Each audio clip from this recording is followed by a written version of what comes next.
कपरो मां के ख़बर ॾींदा हलूं त कपरो जी यूसी हाफ़िज राॼड़ में आज़ाद पैनल जो उम्मीदवार محمد खान राॼड़ प्रेस कॉन्फ्रेंस कंदे चयो त असीं आज़ाद उम्मीदवार पुरज़म आहियूं, कामयाबी इंशाअल्लाह असांजी थींदी। अल्हम्दुलिल्लाह असांजो जेको इलेक्शन्स जो पहिरियों जेको मरहलो हो उहो पंहिंजी जेको सो असीं उनखे बख़ूबी इंजाम ॾींदे सभिनी दोस्तनि जी महिनतुनि सां असां उन नतीजे खे जेको नतीजे ते पूरा उन नतीजे खे तकमील तक पुॼायो आहे। ऐं असांजो जेको आहे सो पैनल आज़ाद पैनल अल्हम्दुलिल्लाह जेको आहे सो जेको असांजो पैनल फॉर्म कयो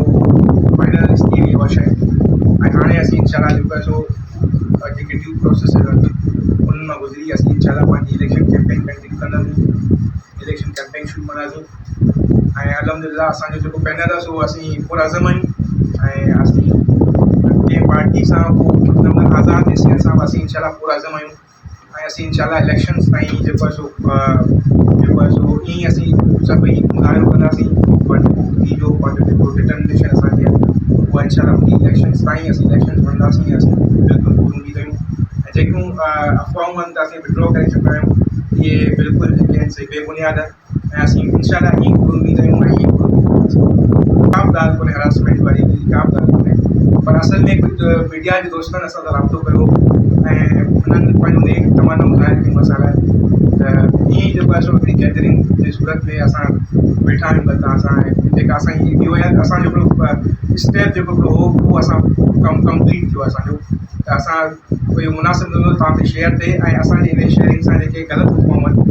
उहे जेके से बेनकाम। पर जेका तव्हां मीडिया जे दोस्तनि सां जेका मुंहिंजी ॻाल्हि हुई उहा बि एजुकेशन खां पोइ मुंहिंजो ड्यूरिंग द एजुकेशन जो ड्रीम हो त माण्हुनि सियासत में अॻिते अची माण्हुनि जी ख़िदमत कबी। हाणे एजुकेशन कंप्लीट थियण खां पोइ जेको आहे सो ही पहिरियों मौक़ो हो मुंहिंजो पी डी इलेक्शन शुरूआत हुई मुंहिंजी ऐं लाज़मी माण्हू स्टेप बाय स्टेप जो पी डी इलेक्शन पंहिंजे लाइ बहितरीनु मौक़ो सम्झो उन में शुरूआत करणु चाही पई। उन में जेको आहे सो पॉलिटिकली के पार्टी सां जे टिकट करे पर आज़ाद हैसियत सां जेको आहे सो असां जेके बि हिते जा शहूर रखंदड़ दोस्त आहिनि असांजो आज़ाद पैनल जोड़ियो आहे ऐं असांजो प्योरली होली एंड सोली जेको आहे सो असांजे इंडिपेंडेंट के पार्टी सां का वापसी कोन्हे। असीं आज़ाद हैसियत में इलेक्शन कयूं राज्य में जेके 4 वार्ड आहिनि मेन ऐं लेडीज़ जेंट्स जा हुते बाइफिकेशन हूंदी पर 4 जेके आहिनि वार्ड आहिनि बिल्कुलु असांजो आज़ाद पैनल जेको आहे सो कंप्लीट आहे। ऐं जेके इलेक्शन कंटेस्ट करण वारा 7 माण्हू आहिनि उहे 7 ई आहिनि जेके असां का बि जॻह ख़ाली कोन रखी ऐं 7 ई माण्हू जेको आहे असां कोशिशि कई आहे शुरू खां त असां हिकिड़ो वाइडर ऐं हिकिड़ो फैलियल पैनल ठाहियूं ऐं जंहिंमें हर तबिके जे माण्हू खे असां जेको आहे सो शामिलु कयो आहे। किथे कहिड़ो आहे काउंसलर जेको आहे सो बादशाहदार ऐं वाइस चेयरमैन त असां जेको आहे सो जिलानी जमायत जो वॾो हिकिड़ो वोट आहे उहो स्टेट होल्डर यूसी में असां जिलानी जमायत खे जेको आहे सो तर्जुमानी मौक़ो ॾिनो आहे ऐं वाइस चांसलर ते ऐं डिस्ट्रिक्ट जी सीट जेका डिस्ट्रिक्ट काउंसिल जी जेका मेंबरशिप आहे उहा मूं वटि आहे ऐं हुते कंटेस्ट कयां थो। ऐं असां 4 काउंसलर ते पबर ते जेको काउंसलर हो हाफ़िज़ हुसैन कढियो आहे जेको वसीअ जमायत सां तालुक़ु रखंदा ऐं जेको आहे सो हिननि जेको हिननि जी जेका सोबत आहिनि या जेके मोहबत रखण वारा माण्हू हिन जो पाड़े ते सुठो असरु ॾिसूं था त हिननि सां गॾु जिलानी जमायत जो कुंभार उहे हिननि सां इतफ़ाक़ में आहे। ऐं जेको असांजो ॿियो जेको काउंसलर हो जेठाराम जेको कंछाड़ी ते